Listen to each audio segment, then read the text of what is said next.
Um, but yeah, you get to others bowl teams here.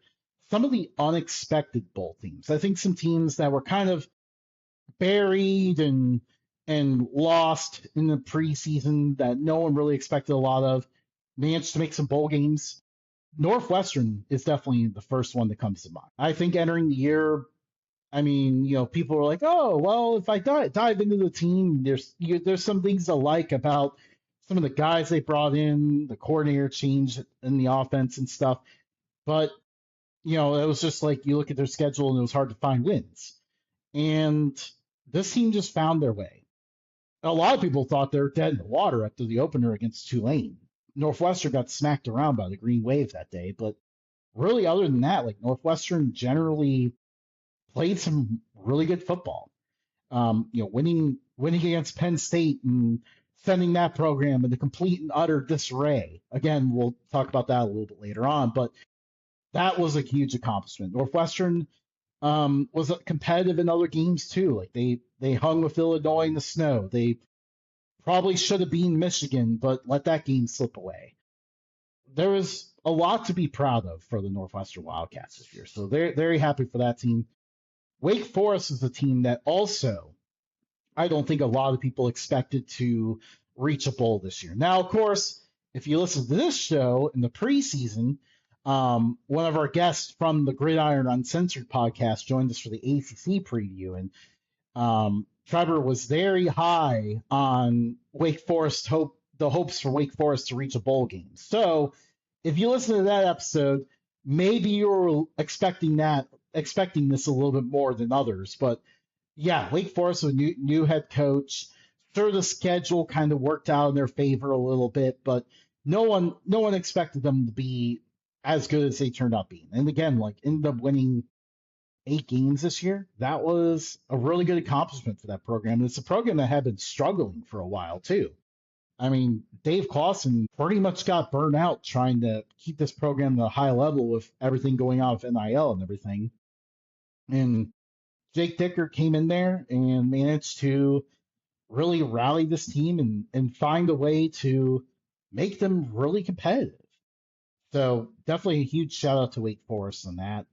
Then you have the Arizona Wildcats. This was the team that won 10 games in 2023, had all these expectations last year, and it did not work out. Everything crashed and burned. I think there's a lot of pessimism around the Brent Brennan era. If it was ever going to go, people didn't think he was a good coach and all that. And very quietly, he went around, kind of found a lot of good, proven players out of the transfer portal, really helped like enhance what they had in the trenches and everything. And next thing you know, like this Arizona team takes the field, and it's like this team looks different. They, like I said, like just very good in the trenches. The defense was very, very good throughout the whole year. And that team ended up now number 18 in the college football playoff rankings. Again, this is a team that most people had. I think they were number 16 in the Big 12 preseason poll. Most people had them in last in the Big 12.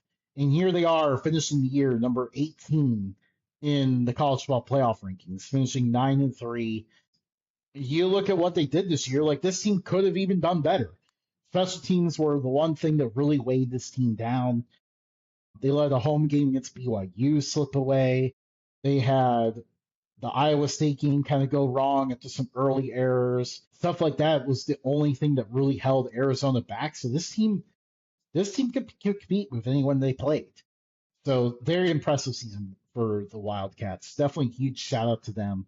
They should end up in a pretty solid bowl. It'll be fun to see them get a shot at hopefully a really good team and finish off the season strong, maybe even finish in the top 15. And then the FIU Panthers. This is a team that I kind of looked at in the preseason, and I felt a little bit of optimism for them. I thought, maybe Willie Simmons figures out the right pieces and this team can go. I think they kind of surpassed those expectations. They looked really good throughout a lot of the year. They had a couple games that didn't go their way, and everything like that, but still ended up finishing 7-5, really, really hot at the end of the year. Also, just like some random wins too. Like Like they took down two of the top three in the conference, beating Western Kentucky and Jacksonville State. So, I mean, Willie Simmons, I think, made a really nice early statement that he's going to do a good job at this program. So, congratulations to FIU returning to a bowl game. I believe this is the first time since maybe like 2019 since FIU's been in a bowl game. So, huge return to bowling for them.